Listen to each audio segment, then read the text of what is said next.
Did you know that understanding the words that you use could have motivational potential?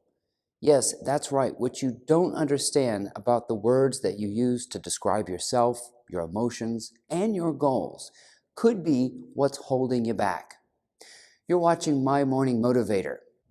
This is a place where we understand the key to motivation is through learning. Stick around.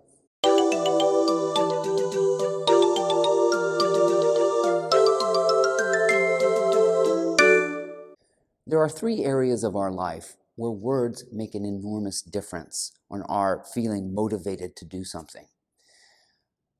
The words we use to describe ourselves, the words we use to describe our emotions, and the words we use to articulate our goals and dreams. But first, we have to understand what words are. Words are labels. They are sounds and symbols for things in the universe. But as Caroline Myss says, every word is a tiny universe. It's more than just a label. Words are also energy. There's a positive connotation and a negative connotation. The first thing I would like for you to pay attention to this week in your morning meditation is to think about the words that you use to describe yourself. Are you using words with negative connotation, or do you use words with positive connotation? Commonly, people say that they lack confidence, or they think of themselves as shy.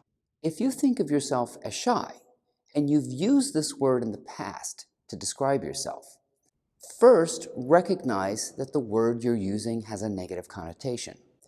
What's the opposite of shy? Confident.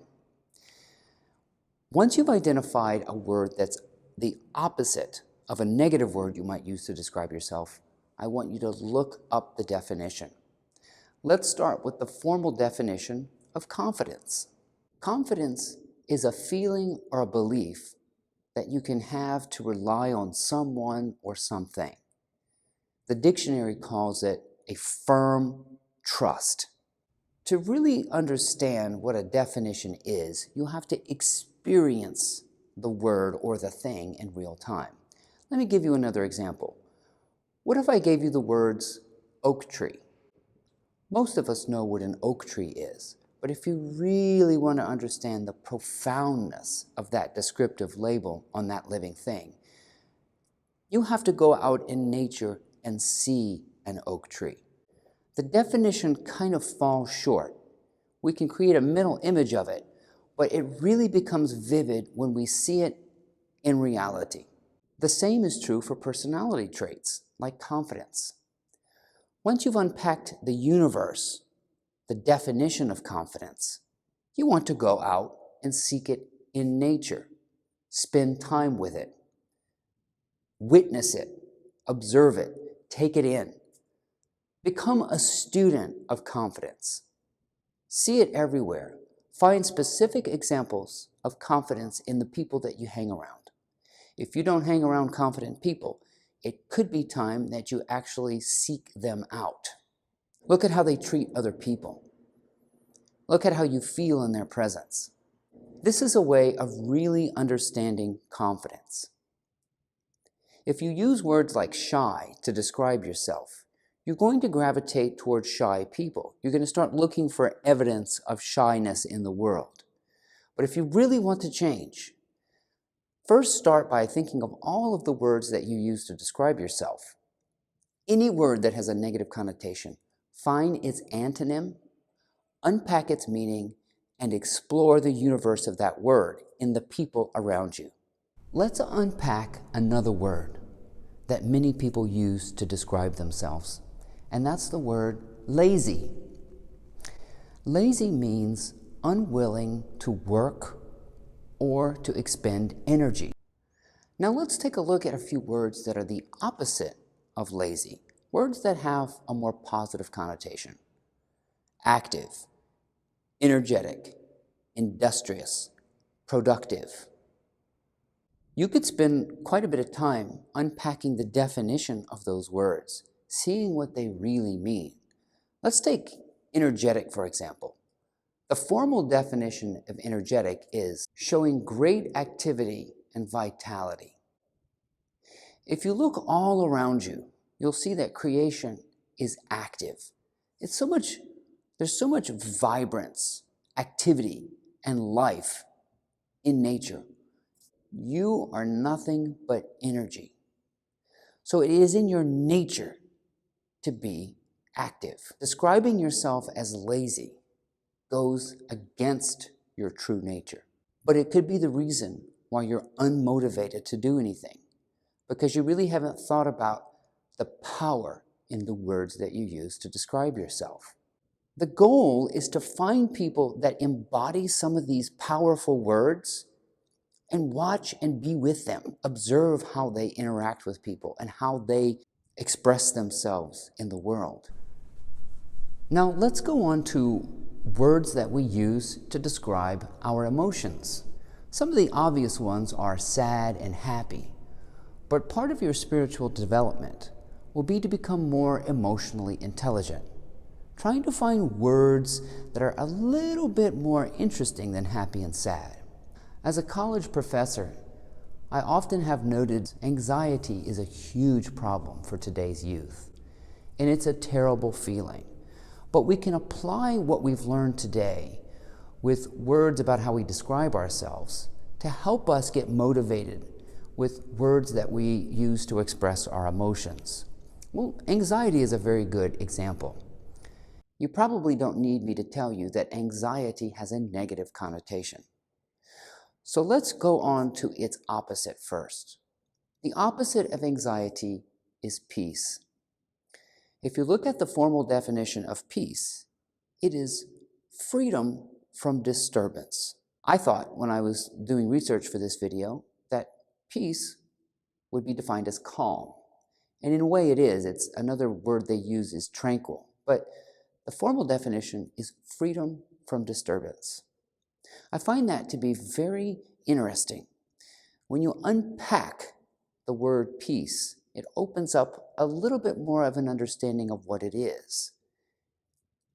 If peace is freedom, then anxiety is bondage. Anxiety is an unintentional fear, thoughts generated by the mind.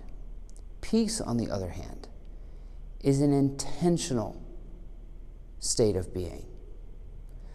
But in order for you to get there, you have to first understand the word. I'll say it again, freedom from disturbance. Take notes on that particular definition and search for peace in the world. Search for people around you who are peaceful, people who are free from disturbance. They're hard to find. But when you find somebody who's not bothered by anything, yet has a very productive and active life, I think you're on to something. Spend time with people like that. Observe how they behave. Observe how they handle their own difficulties without being disturbed. Somehow, peaceful people have discovered how to be free from disturbances on the outside. And you can learn that too.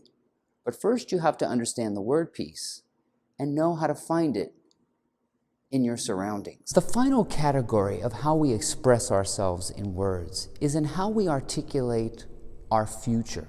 I want you to think about how you talk about your future.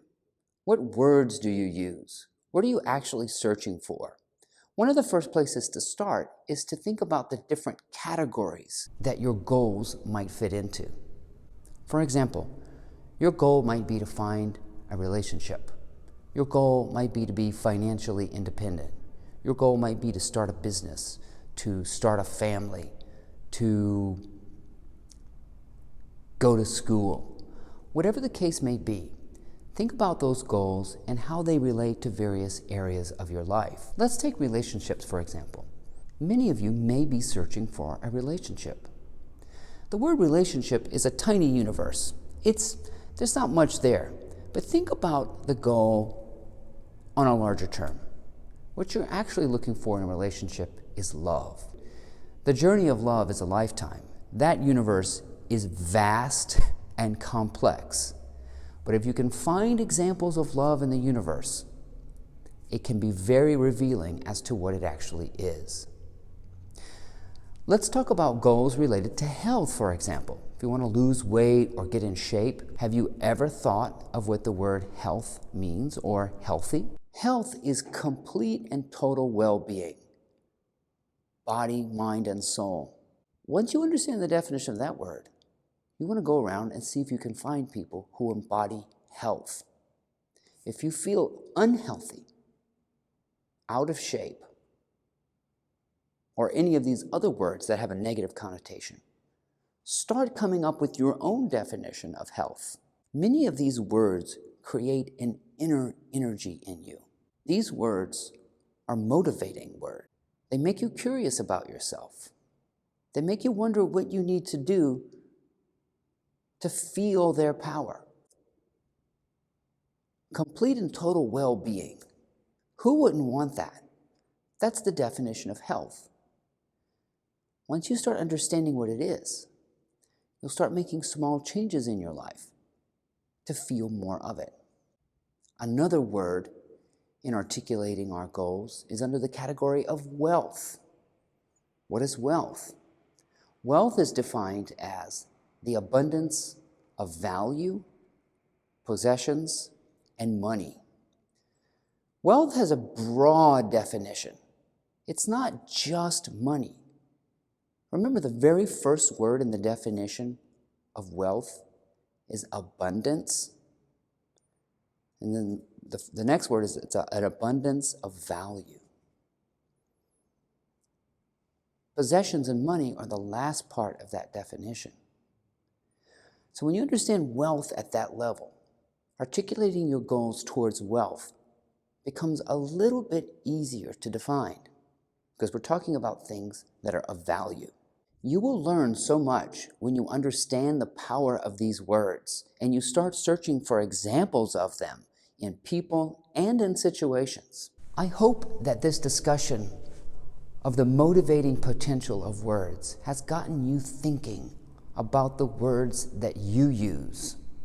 The words that you use to describe yourself, the words that you use to describe your emotions, and the words that you use to articulate your future. Start getting more curious about the meaning of the words. Look up the formal definition. Avoid words with negative connotation.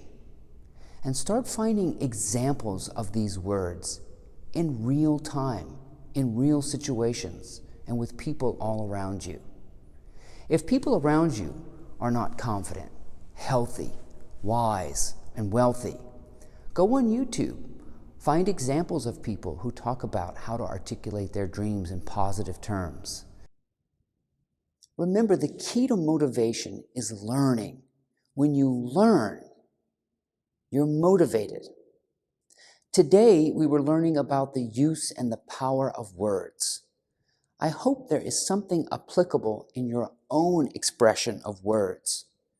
I hope you've learned how what you say, how you interpret your feelings, how you articulate your dreams, and how you describe yourself have a lot to do with how motivated you are to improve your life or to make life better on the planet. If you've learned anything today, please let me know. I would really appreciate it if you would subscribe to my channel. If you have specific questions about motivation, please let me know. We'll see you next time.